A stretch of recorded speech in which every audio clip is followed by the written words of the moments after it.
नमस्कार, मैं हूं मनोज बनू, आपके सामने नई कहानी लेकर आ रहा हूं और आप देख रहे हैं इंडिया न्यूज। जी हां, बात ब्रिटेन की है। ब्रिटेन में प्रधानमंत्री लिज ट्रस के इस्तीफे के बाद अब नए प्रधानमंत्री का चुनाव होना है और इस रेस में भारतीय ऋषि सुनक और पूर्व प्रधानमंत्री बोरिस जॉनसन के बीच जोरदार टक्कर है। लेकिन बोरिस जॉनसन ने खुद को इस रेस से अब दूर कर लिया है।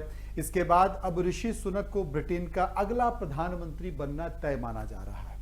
क्यों माना जा रहा है, ये मैं आपको बताता हूं। जुलाई में बोरिस जॉनसन के इस्तीफे के बाद लिज ट्रस और ऋषि सुनक ने अपनी अपनी दावेदारी पेश की थी। कंजर्वेटिव पार्टी के सदस्यों ने लिज ट्रस को प्रधानमंत्री चुना था और ये एक बड़ी भूल थी ब्रिटेन की। वो कैसे सामने आई? बोरिस जॉनसन छुट्टी पर गए थे, लेकिन राजनीतिक अस्थिरता को देखते हुए वो वापस लौट आए।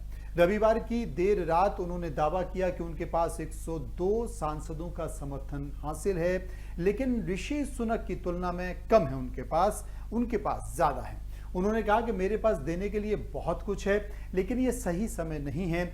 ऋषि सुनक का लगभग 150 सांसदों ने खुला समर्थन किया है, भारतीय मूल के हैं। वहीं बोरिस के समर्थन में सिर्फ 60 सांसद हैं। खराब अर्थव्यवस्था के कारण प्रधानमंत्री लिज ट्रस की आलोचना हो रही थी, जिसके बाद उन्होंने इस्तीफा देने के लिए मजबूर होना पड़ा और उन्होंने खुलकर अपने भाषण में इस बात का जिक्र भी किया।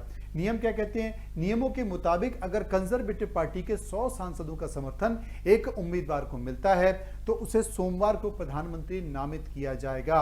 अगर 2 उम्मीदवारों को 100 सांसदों का समर्थन मिलता है तो उसके बीच पार्टी में मुकाबला होगा। प्रधानमंत्री की रेस में पेनी मॉर्डॉन्ट का नाम भी चल रहा है। जॉनसन की घोषणा के बाद उनके कुछ समर्थक पेनी का समर्थन कर सकते हैं, यह भी उम्मीदवार की जा रही है, लेकिन जॉनसन के कुछ समर्थक तुरंत ऋषि के पक्ष में आ गए हैं, यह भी सूचना है। पेनी के कैंपेन से जुड़े एक सूत्र ने कहा है कि वो पीएम की रेस में रहेंगी, ये बात भी उन्होंने कर दी है। ऋषि सुनक ने बोरिस जॉनसन की उम्मीदवारी से हटने के फैसले का स्वागत किया है। उन्होंने कहा कि अगर आप खुद हट रहे हैं तो मैं इस फैसले का स्वागत करता हूं। ऋषि ने लिखा है कि बोरिस जॉनसन ने ब्रिटिक्स और वैक्सीन दिया है। उन्होंने हमारे सामने अब तक की सबसे कठिन चुनौतियों में देश का नेतृत्व किया है और फिर पुतिन और यूक्रेन ने उनके बर्बर युद्ध का सामना किया है। हम उनके सदैव आभारी रहेंगे। उन्होंने आगे ये लिखा कि उन्होंने दोबारा प्रधानमंत्री के लिए उम्मीदवारी ना करने का फैसला किया है। मुझे उम्मीद है कि देश और विदेश में सार्वजनिक जीवन में योगदान देना जारी रखेंगे। जॉनसन मंत्रिमंडल में रह चुके हैं। ऋषि सुनक, अब ऋषि सुनक कौन है ये समझिए।